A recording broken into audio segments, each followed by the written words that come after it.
What's going on YouTube? Halo here today to bring you a Chaos versus Dwarves 1v1 match. So today, this game is mainly going to be meant for showcasing utilizing your terrain and how to kind of deal with stationary dwarf builds, since you do tend to run into them a lot against dwarf players on quick battles or whatever you may be playing in. So let's jump into it. So today I'll be running Chaos with Sartharel, the Ever Chicken. He's going to be my Lord. He's going to have Plague of Rust and Final Transmutation. I'm going to be using a front line of Chaos Marauders with great weapons, supported by a back line of 3 Chaos Warriors with great weapons. And then to bring up the rear of that formation, I'll have 2 units of Chaos Trolls.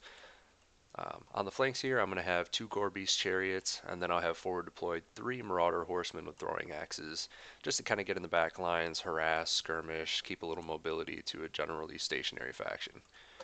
Alright, and then my opponent over here, he is going to have a full front line of Hammerers, with the center being the Peak Gate Guard, the Regiment of Renown, supported by a unit of Dragonback Slayers and Giant Slayers. And then in the rear, he's going to have 3 units of Thunderers with some upgrades on them. His lord is going to be Ungrim Iron Fist. Okay, so let's get started. Alright, so upon the start of this game, I deployed on the right side because I saw this hill and a lot of this forestry here. So I figured dwarves, typically run a lot of artillery, so I will go for either the high ground here, and if he didn't bring artillery, he'll likely have deployed up here, so I'll take that engagement with great weapons. I'd rather have that 1v1 just hard-hitting slugfest. Otherwise, if he took artillery, I assumed he would deploy down here, which he didn't, but he did take 3 units of Thunderers, and he is playing a defensive formation, so dwarves generally gravitate towards the large open areas where they have good line of sight and fields of fire. So seeing that, I'm not going to push him straight ahead. That's what he's ready for. It's what he wants. He wants that kill zone for his Thunderers. So what I'm going to do is orient my entire force up here around the flanks where there's this nice terrain. It's all line of sight blocking this hill. There's forestry here. So what I'm going to do is take this high ground, keep myself hidden and out of range, and orient myself on his flank. So we'll fast forward here just to kind of get forward into the engagement areas, but you can see he finally starts to reorient, and I'm just kind of playing peekaboo with these Marauders, not going in yet because I don't want them to go unsupported against those Thunderers and get chewed up, but I'm keeping them here just to pressure him. So start getting a little harassing fire on those Hammers, do some decent work, get 4 kills off of it. So his Thunderers are going to start popping shots. I'm going to pull back a little bit, just kind of skirmish around here. But he sees that my army is orienting this way. It's getting pushed up. These chariots are still hidden, so he doesn't know those are there. But what I'm doing here is just kind of pushing him back a little further because he's trying to keep this defensive geometry here. But he's backing up against the edge of the map. So once I get into combat and I start routing things, whether through terror or leadership, they're going to fall straight off the board, which is going to be great. And I'm pinning him so he doesn't have the room to maneuver his Thunders and keep them just like running around the backfield.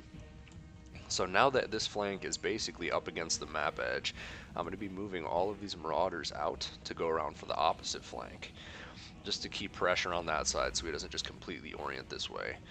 Meanwhile, my forest just kind of spreading out, taking this high ground, staying along the slope here. A lot of these units all hidden in the woods. Okay, so now that my force is starting to get into position to advance, I'm going to be moving these horsemen around the flanks, just get some decent damage done on these Hammers, maybe if I can get into the Thunderers, but I really want to stay as out of their range as possible. I don't want to take all those shots if I don't have to. So again, you can see I'm really just pushing them back, folding the flanks in, just getting them tucked into this little pocket.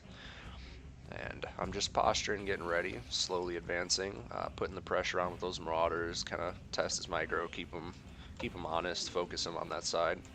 And then I'm going to advance my entire line up here. I'm going to get these Gore Beast Chariots roaming around. I'm not really sure where I want to put them at this point, if I just want to smash this flank or if I want to go around for the far left side.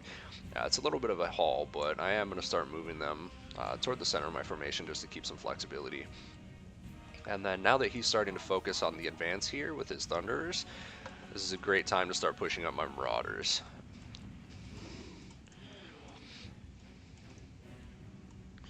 So yeah, Sartharel, pretty much immune to Thunder Fire at this point. He's got very, very high missile resistance.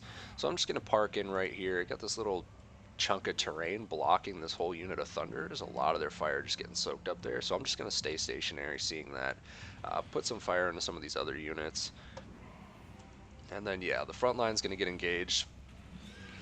Chaos Marauder's not going to do the best, but since it's great weapon to be great weapon, um, and they are very low armor, why not cheap infantry, get the Chaos Trolls in here to support. I leave this Chaos Warrior out here just because on this flank I don't really need them engaged and I don't want to get them shot up.